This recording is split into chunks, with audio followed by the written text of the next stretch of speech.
ಇನಿ ಬರೊಳು ಬಿಲುಗಾರನಾರ್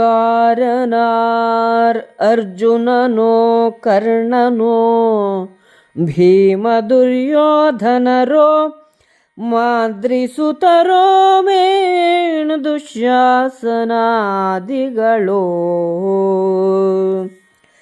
ಮನದಿ ಕೈಯಲಿ ಕಂಗಳೋ ಲೋಚನವೇ ಕಂಗಳೋ ಕಾಣಬೇಕೆಂದೆನು ತಗುರು ರಚಿಸಿದನು ಲಕ್ಷ್ಯವನೊಂದು ವೃಕ್ಷದಲ್ಲಿ.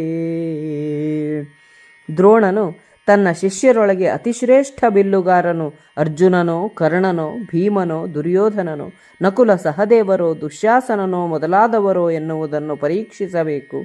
ಇವರ ಕಣ್ಣುಗಳು ಮನಸ್ಸಿನ ಅಧೀನದಲ್ಲಿವೆಯೋ ಅಥವಾ ಕಣ್ಣುಗಳ ಅಧೀನದಲ್ಲಿಯೇ ಇವೆಯೋ ಎನ್ನುವುದನ್ನು ಪರೀಕ್ಷಿಸಬೇಕು ಎಂದುಕೊಂಡು ಒಂದು ಮರದಲ್ಲಿ ಒಂದು ಗುರಿ ಅಥವಾ ಲಕ್ಷ್ಯವನ್ನು ಇಟ್ಟನು. ಕಾಣಬಾರದು ಲಕ್ಷ್ಯವಗ್ಗದ ಜಾಣ ಭಟರಿಗೆ ಕಟ್ಟಿದೊರೆಯಿದು ಕಾಣಿಸಿದರೈ ಹೂಣಿಸಿದಿರೈ ಹೂಡಿದಂಬಿನಲಿ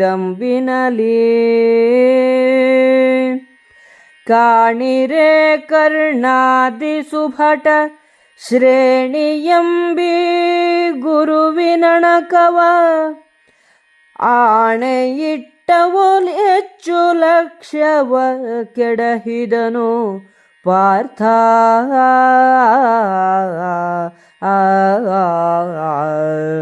ಆ ಲಕ್ಷ್ಯವನ್ನು ಜಾಣರಾದ ಬಿಲ್ಲುಗಾರರೂ ಕಾಣಲಾರರು. ಇದನ್ನು ಕಟ್ಟಿದ ರೀತಿ ಹಾಗಿದೆ, ಇದನ್ನು ನೋಡುವಿರಾ, ಬಾಣವನ್ನು ಹೂಡಿ ಇದನ್ನು ಭೇದಿಸುವಿರಾ ಎಂದು ದ್ರೋಣನು ಕರ್ಣನೇ ಮೊದಲಾದವರಿಗೆ ಹೇಳಿ ಅಣಕಿಸುತ್ತಾ ಇರಲು ಅರ್ಜುನನು ಪ್ರತಿಜ್ಞೆಯನ್ನು ಮಾಡಿ ಅದರಂತೆ ಲಕ್ಷ್ಯವನ್ನು ಹೊಡೆದು ಕೆಡವಿದನು. ಹಿರಿದು ಮೆಚ್ಚೆ ಧನಂಜಯನನ್ ಆಧರಿಸಿಕೊಟ್ಟನು ಸಕಲ ವಿದ್ಯವನು ಋತರ ಪ್ರೇಮದಲ್ಲಿ ಸೆಣಸಿದೊಡೆ ಕಲವ್ಯಕನ ಬೆರಳಕೊಂಡನು ಪಾರ್ಥನನು ಪತಿಕರಿಸಿದನು ತನಗಾದನೆಗಳಿನ ದರಧುರದ ಭೀತಿಯನು ಗೆಲಿದನು ನರನ ದೆಸೆಯಿಂದ ಪತಿಕರಿಸಿದನು ತನಗಾದನೆಗಳಿನ ದರಧುರದ ಭೀತಿಯನು ಗೆಲಿದನು ನರನ ದೆಸೆಯಿಂದ. ಅರ್ಜುನನ ಜಾಣ್ಮೆಗೆ ಮೆಚ್ಚಿ ದ್ರೋಣನು ತನ್ನಲ್ಲಿದ್ದ ಎಲ್ಲ ಬಿಲ್ಲು ವಿದ್ಯೆಯನ್ನು ಪ್ರೇಮದಿಂದ ಅವನಿಗೆ ಕಲಿಸಿದನು. ಏಕಲವ್ಯನು ಅರ್ಜುನನಿಗೆ ನಿಲುಕದ ಶಬ್ದವೇಧಿ ವಿದ್ಯೆಯನ್ನು ಕಲಿತಿರಲು ಗುರುದಕ್ಷಿಣೆಯಾಗಿ ಅವನ ಹೆಬ್ಬೆರಳನ್ನು ತೆಗೆದುಕೊಂಡು ಅರ್ಜುನನನ್ನೇ ಸರ್ವಶ್ರೇಷ್ಠ ಬಿಲ್ಲುಗಾರನನ್ನಾಗಿ ಮಾಡಿದನು. ತನಗೆ ಒದಗಿದ ಮೊಸಳೆಯ ಭೀತಿಯನ್ನೂ ಅರ್ಜುನನ ದೆಸೆಯಿಂದ ನಿವಾರಿಸಿಕೊಂಡನು. ಇರಲಿರಲು ಫಲುಗುಣನ ನೆಕ್ಕಟಿಗರೆದು ಶಸ್ತ್ರಾಸ್ತ್ರ ಪ್ರಪಂಚದ ಪರಮ ಸಿದ್ಧಾಂತವನು ಕಲಿಸಿ ಮಹಾಸ್ತ್ರ ಸಂಗತಿಯ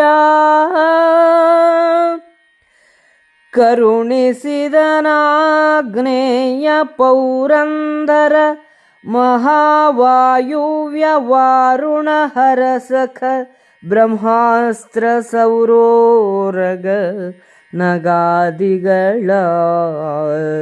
ಅರ್ಜುನನನ್ನು ಪ್ರತ್ಯೇಕವಾಗಿ ಕರೆದು ಶಸ್ತ್ರಾಸ್ತ್ರಗಳ ಮಹಾ ಸಿದ್ಧಾಂತವನ್ನು ಕೂಲಂಕುಷವಾಗಿ ಕಲಿಸಿದನು.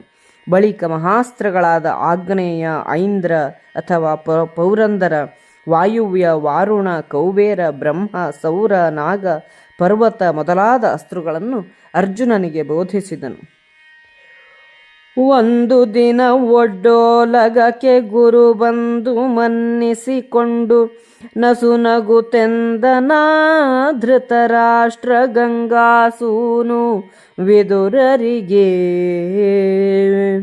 ಇಂದು ಪರ್ಯಂತರವು ನಿಮ್ಮಯ ನಂದನರ ಓದಿಸಿದೆ ನವರಭಿನಂದನೀಯರೋ ನಿಂದ್ಯರೋ ನೀವು ನೋಡಬೇಕೆಂದ. ಒಂದು ದಿನ ದ್ರೋಣನು ರಾಜಸ್ಥಾನಕ್ಕೆ ಬಂದು ಮನ್ನಣೆಯನ್ನು ಪಡೆದನು. ಧೃತರಾಷ್ಟ್ರ, ಭೀಷ್ಮ, ವಿದುರ ಮೊದಲಾದವರಿಗೆ ನಸುನಗುತ್ತಾ ಹೀಗೆಂದು ಹೇಳಿದನು: ಇಂದಿನವರೆಗೆ ನೀವು ಕೊಟ್ಟ ಮಕ್ಕಳಿಗೆ ವಿದ್ಯೆಯನ್ನು ಕಲಿಸಿದ್ದೇನೆ. ಅವರು ಅಭಿನಂದನೆಗೆ ಅರ್ಹರೋ ನಿಂದೆಗೆ ಅರ್ಹರೋ ಎನ್ನುವುದನ್ನು ನೀವು ಕಣ್ಣಾರೆ ನೋಡಿ ನಿರ್ಧರಿಸಬೇಕು.